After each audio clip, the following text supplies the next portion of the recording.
Hey, welcome everybody to today's Public Safety and Emergency Services Committee for Thursday, March 21st, 2024. If you'd all stand and join me in the pledge the flag. I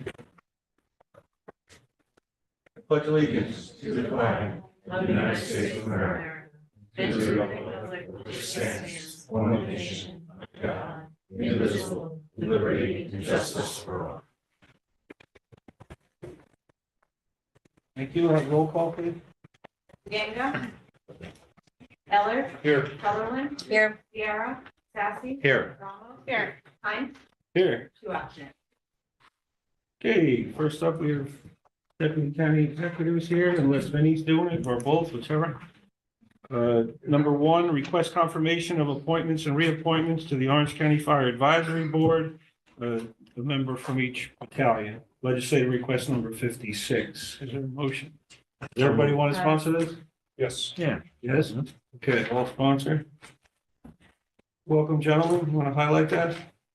Yeah, the county executive has made appointments and reappointments to the fire advisory board based on recommendations to him from the different battalions. I'll let Vinnie handle it because he knows all the details. And most of the reappointments, there's 3 new appointments, one for Battalion 3, which is Gary Ferguson, one for the City of Middletown, which is Nick Elia, and one for Battalion 7, which is Paul Graham. Each of them have actually 30, 40, and 50 years service respectively. 2 are past chiefs, one is current assistant chief, 2 have retired career firefighters, so they're well, they have a good diversity in their background for the services we provide, and I think they're great additions to the board. It's good to me. Anybody have any comments, concerns? Okay, call the question. All in favor, say aye. Aye. Anyone opposed? So carried unanimous. Thank you, Chairman. Thank you, committee. Thank you, Vinnie. Next up, we have Commissioner Swigliano. Number 2, request to accept and appropriate New York State Radiological Emergency Preparedness, Chapter 708 allocation for Orange County Emergency Services to be used for personnel costs for emergency management radiological officer, equipment for on-site incident management during emergencies and disasters, $275,000, legislative request number 75. So moved. Second? Second. Welcome. I like Good it. afternoon. I'd like to turn it over to Deputy Commissioner Mack. Going to talk a little bit further about it. All right, so it's the annual 708 money from Entergy, Holtec in this case. They pay to the state, we get a percentage, and this year it was $275,000. And I had to break it down into ways that we could use that money to support our radiological emergency preparedness. So we decided to augment, actually cover Shannon Fisher, our radiological officer, cover her salary, fringe, and overtime for a total of $171,720. And then we made up the rest in equipment and supplies. In this case, equipment, we're looking for a new John Deere tractor, cargo version. Helps us when it comes to reception sites and any kind of evacuation sites that we may set up. Along with that, a live view technical trailer where police services will help us maintain security on that, or to maintain vigilance on the evacuation sites, which have some other aspects as well when it comes to storms. And then upgrading the monitors on the mobile command vehicle. You guys have all seen that big old urban assault vehicle out there. It's got the TVs on the outside. They're daylight readable, and the TVs they're not cheap, that's for sure. So it's nice to get it this way through a grant. And that's how we're covering the cost for the additional $103,280. Question? Is that number increased to 275, or is it going down because, It's down. is that because the power down the plan? Yes. So there's still issues with the material that's on site and other things. You know, the president has just announced that he's going to revive what President Carter had terminated, which was the recycling of spent fuel. So he's just restarted that. So along with that, it's going to come things like transportation through our community, along our highways, that kind of stuff. So those plans are still to be determined because it's never been done. Anybody have any questions on it? Okay, hearing none, we'll call the question. All in favor, say aye. Aye. Anyone opposed? So carried unanimous. While you're sitting here, can you just give us a briefing on this FEMA denial? I didn't get a chance to put it on the agenda because I didn't find out about it in time. The agenda was already out. Right. So as you recall, you had asked for Governor Hochul to do a appeal to the Right. first denial of individual assistance. Went to FEMA. It's taken a long time. I don't know why, but they finally denied it for the second and final time. So now our only option for this particular disaster is SBA, right? The Small Business Association loans, which are eligible for businesses and individuals. And what that'll do, if nothing else, is people who took out loans to fix their homes, they could get the low interest loan now, pay that off, at least save some money in that case. But that's where we stand. So the governor has to request the SBA. Are you going to help with that for the public? Or you can still call in to you or someone in your office? They could call and it wouldn't do any good. We have no- I mean, with respect to paperwork, with respect to the loans? Oh, Is there a process? Certainly, that we'll you we'll end up most likely setting up some type of FEMA reception station, probably in the Highland Falls area. We definitely will be doing that. Okay. All right, thank you. Anybody else have questions about that? Again, it's kind of recent, that's why it's on the agenda. All right, thank you. Sounds good. Have a good afternoon. Okay, next up, we have Mr. Davidian from probation, request to accept and appropriate grant funds from the New York State Division of Criminal Justice Services for the administration and delivery of pretrial services, $822,630. Legislator requesting for $35. So moved. Second. Highlight that for us, please, Director. Good afternoon, Mr. Chairman. Thank you very much. This is the second set of pretrial services money we received from the state. In the 22-23 budget year, we received approximately $865,000, so it's a little less this year. But we are going to continue to utilize that money to provide pretrial services. Our pretrial services number, which went from about 65 to 70 a year and a half ago. We did 145 last year, so we are trending upwards like we expected with bail reform. It just took a little longer for it to kick in. And so we are funding 2 half-time probation officers, splitting the county in half to handle that. And then this year, we're also funding a half supervisor to maintain supervision authority and some of the other statistical reports we have to do. We are also allocating a little over $300,000 in case we need it to purchase treatment services for people on RUS that we have never done before. People who are not Medicaid eligible or they're sanctioned. I don't know how much of that money we'll actually use, but if not, we'll just roll it over the difference into salaries. Okay, anybody have any grub? Tim, just briefly, what are some of the pretrial services that we're providing? We're doing Give an example. We're kind of returning to the way it was when I first started my career, where we're doing treatment referrals. We're actually now doing full assessments on those RUS cases, on those pretrial cases before, and then making referrals either for mental health services, substance abuse services, employment services. Some of the money is also earmarked for interactive journaling, which is it's an evidence-based practice where I don't want to use the term homework, but it's kind of the most appropriate term to use. And we try to work through issues with the offender. My goal, and I think the best idea for us to utilize this money, is to hopefully have the offender get to a good place while they're in pretrial services and then maybe not even get onto a formal probation caseload later on. What happens if that grant money dries up? We've always provided the service. I think the only big piece would be if we had to figure out, if we started purchasing actual treatment space, how we would fund that later on. But with the plan that we have in place, plus using last year's money, we actually have a sustainability plan for about 5 to 6 years with only using 2 years of their money so far. Okay, good. Thank you. Anybody else? Okay, hearing none, we'll call the question. All in favor? Aye. Anyone opposed? So carried unanimous. Thank you. Thank you. Next up, we have the sheriff's office.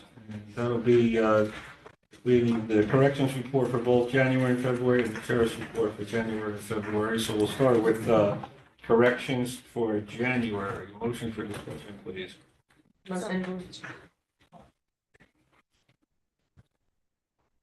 Welcome. You want to highlight January corrections for us, please?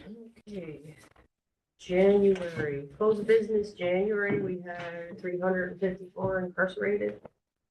We had total revenue of 364,724 for the month. And we had 11 vacancies in our staffing positions. Which is a lot better than you were. Yes, it was. Yeah. That's great. Yeah, well, we're trying to prepare for an upcoming wave in the next following years of people that are eligible to retire. There's gonna be some big numbers, so we're preparing. And the Marshall's prisoners are all gone? Marshals are gone, yes. When did that We happen? have ICE. We haven't had marshals since we've been, Prior since to we've mine, been in, prior. yeah. Anybody questions on January's correction report? All right, hearing none, motion to discuss the February correction report. February, close of business, February 29th, we had 362 incarcerated. Still had 11 staff vacancies. Our total revenue is 753,279, and that's coming from wardens for ICE and for Dutchess County because their jail hadn't opened up yet. Okay.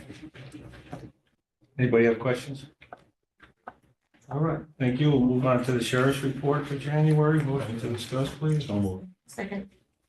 I have, nobody's seen these copies yet. We started doing our year in review and we're having booklets made, but this is what I can make for this meeting so that you guys can see first.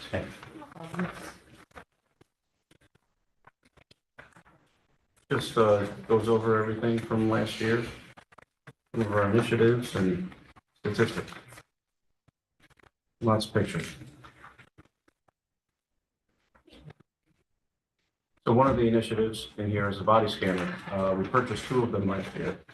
As soon as we put them to work, we've identified narcotics on several different inmates. One of them had fentanyl, enough to kill the entire pod that she was on. So it's worth its weight in gold purchasing those 2 X-ray machines. So you scan them after they're there or on intake? On intake and exiting visiting. So how would they get their hands on that, you think, or don't you know? In most cases, and this is nationally, comes, a lot of the stuff comes in for visiting or outside sources. But it's, where the people visit in your facility though, there's a wall, right, or no? There's well, there's a table basically with a little wall in the middle, Right. but they still, at the beginning of their meeting, they can kiss or hug or, if you could think of a way, they're bringing it in. I'm gonna bring it in when they first go to the facility, when they first search, if they're not gonna find it, but the capability of the new X-ray machine. So with the invention of police reform, where nobody goes to jail, now when they're getting sentenced, they're coming from the outside, going to court, and then getting sent to our jail. So they're preparing for their jail stay. So they ingest it or hide it somehow before they come into jail. So that's some of the problems as well. So it's an X-ray machine? Yeah. That detects non-metal as well? There's people that under It's like any kind of foreign object that doesn't belong. So you can look at the X-ray machine and see, something that looks like a bubble, or we've had people with ceramic razor blades where they made a pocket on the inside of their mouth that they would put it inside, and because it wouldn't, on a metal detector, it wouldn't come up. But you can see a straight edge when you X-ray on the cheek, and so then you know to look for something. So it's very, and you wouldn't find it on like a mouse sweep, just looking in with your naked eye. So We invite you guys to come over, take a look at it. It maintains a database of everybody's search, so we can show you what it looks like when somebody has something somewhere on their person or in their person. Over there. And we have at least one correction officer right now, he's becoming an expert on it. We viewed the one up in Ulster County and they had an expert as well. And it's just phenomenal. Would they get arrested for that, I presume? Depending on what the what they have on them. If it's tobacco, or something lesser, they tend to get just punished within the jail. Well, they're allowed to have tobacco. Not in the jail. It's They're not allowed to have contraband. anything we tell them, they're not allowed to have.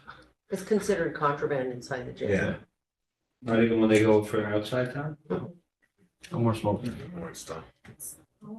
But they will make, cuts in their cheeks, try to hide something. I think it's the ceramic, I think it's ceramics that was on your regular metal detector. It's not gonna pick up. Put it for the extra. So I'm intrigued with the fentanyl situation. So that was someone in the jail already that had it or somebody that's coming in? In the jail. So then that can be added on to, is that added on to their sentence or how does that work? That person is charged. Yeah, currently they're charged. It's up to the DA with, as far as sentencing goes, so what they're gonna get, but there'll be another criminal charge.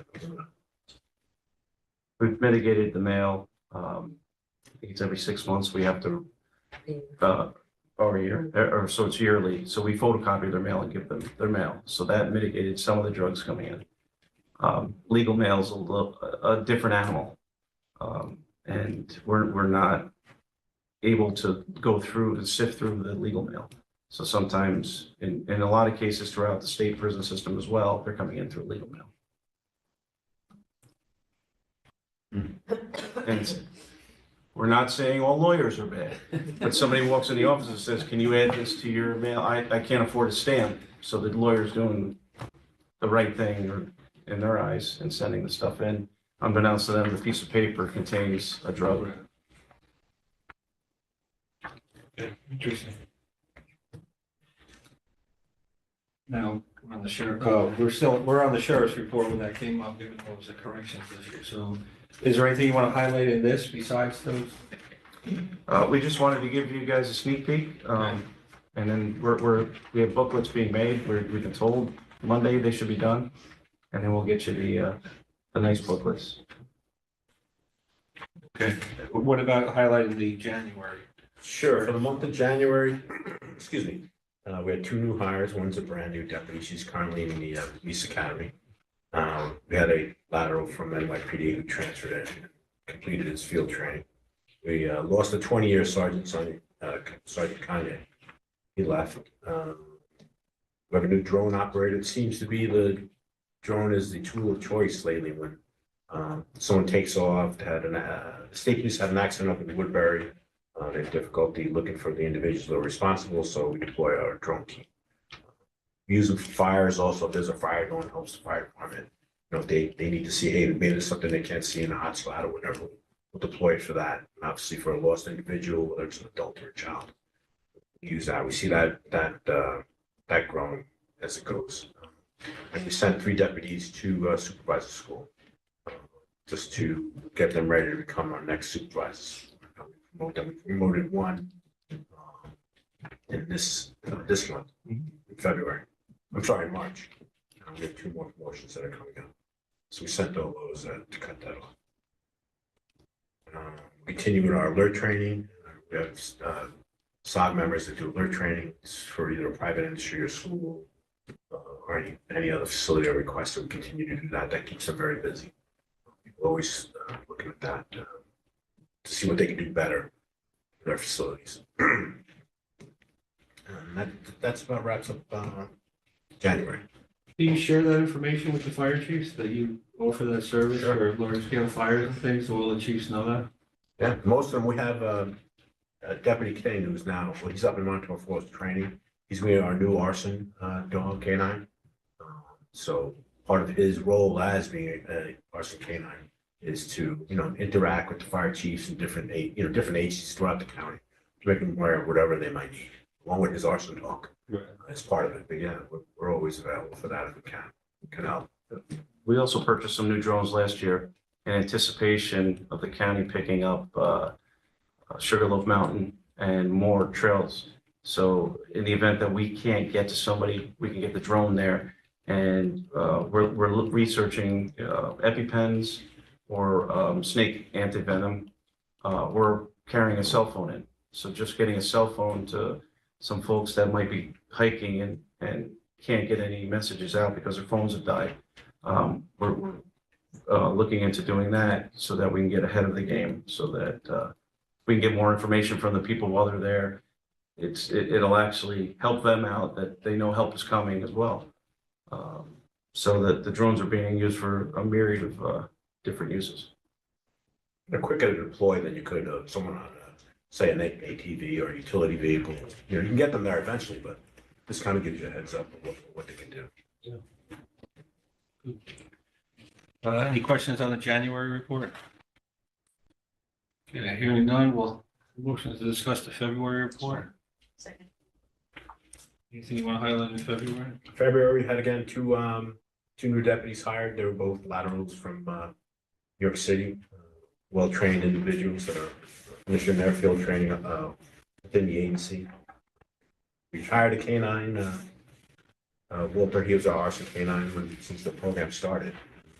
2015, something like that. So he retired. That's why we have Deputy King. He's currently in training at Montauk Falls.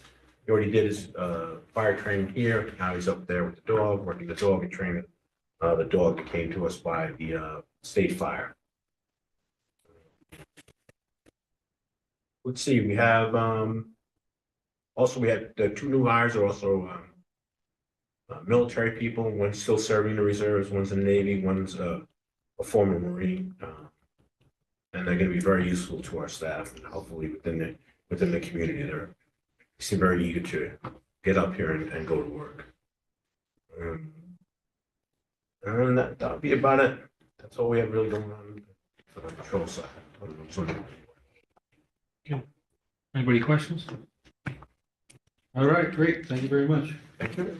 Motion to adjourn is in order. All in favor? Okay, thank you. We are.